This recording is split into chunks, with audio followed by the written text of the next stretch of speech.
Hi guys, welcome to our channel mister Sisindri. Bigg Boss Telugu season 9లో చివరి వారం captaincy పోటీదారుల టాస్క్ ముగిసే సమయానికి 6 మంది కంటెస్టెంట్స్ కెప్టెన్సీకి అర్హత అయితే సాధించడం జరిగింది. ఆ 6 మంది ఎవరు అంటే కళ్యాణ్ పడాల, డెమాన్ పవన్, ఇమ్మాన్యుయల్, దివ్య, సంజన, రీతు చౌదరి. సో ఈ 6 మందికి కూడా బిగ్ బాస్ ఒక టాస్క్ అయితే ఇవ్వడం జరిగింది. ఇక చివరి కెప్టెన్సీ టాస్క్ని కూడా బిగ్ బాస్ హౌస్ మేట్ చేతుల్లోనే నిర్ణయాన్ని పెట్టేయడంతో హౌస్ మేట్స్ ఇష్టానుసారంగా టాస్క్ని నడిపించి రెచ్చిపోయారనే చెప్పాలి.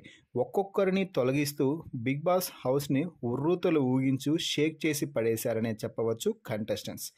ఇలా జరిగిన ఈ టాస్క్ ముగిసే సమయానికి చివరి వరకు కెప్టెన్సీ రేస్లో ఇమ్మాన్యుయల్, డెమాన్ పవన్ ఇద్దరు మాత్రమే మిగిలారు. ఈ సమయంలో అందరూ కూడా ఇద్దరు రెండు సార్లు కెప్టెన్ అయ్యారు కాబట్టి మంచి రసవత్తకరంగా టాస్క్ అయితే ముందుకు వెళ్ళింది. అయితే అనూహ్యంగా చివరి రౌండ్లో రీతు చౌదరికి కత్తి చేతి చిక్కడంతో ఇక అప్పుడే కొత్త కెప్టెన్ ఎవరో డిసైడ్ అయిపోయింది అంటూ హౌస్ మేట్స్ అందరూ కూడా చల్లబడిపోయారు. సో రీతు చౌదరి కత్తి తీసుకువెళ్ళి మెల్లిగా డెమాన్ పవన్ చేతిలో పెట్టేయడంతో ఇక డెమాన్ పవన్ ఇమ్మాన్యుయల్కి కత్తి గుచ్చి కెప్టెన్సీ రేస్ నుంచి అయితే తొలగించడం జరిగింది. దీంతో డెమాన్ పవన్ సగర్వంగా బిగ్ బాస్ సీజన్ 9లో 3వసారి కెప్టెన్ అయినట్టుగా బిగ్ బాస్ ప్రకటిస్తూ అభినందనలు అయితే తెలపడం జరిగింది. ఏదేమైనా కూడా ఒక సీజన్లో 3 సార్లు కెప్టెన్ అవ్వడం అంటే అంత సాధారణ విషయం కాదు. తన సొంత శక్తితో, సొంత బలంతో టాస్కులను ఇరగదీస్తూ వచ్చిన డెమాన్ పవన్ 3 సార్లు కెప్టెన్ అవ్వడానికి నిజంగా అర్హుడే అని చెప్పవచ్చు.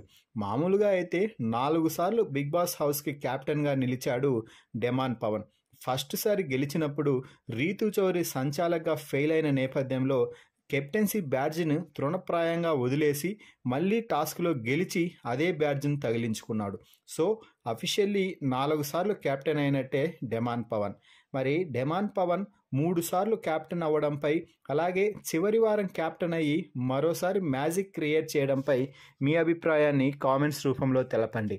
మరిన్ని బిగ్ బాస్ లైవ్ అప్డేట్స్ కోసం మన ఛానల్ని చూస్తూ ఉండండి. Please subscribe our YouTube channel mister సిసింద్రి.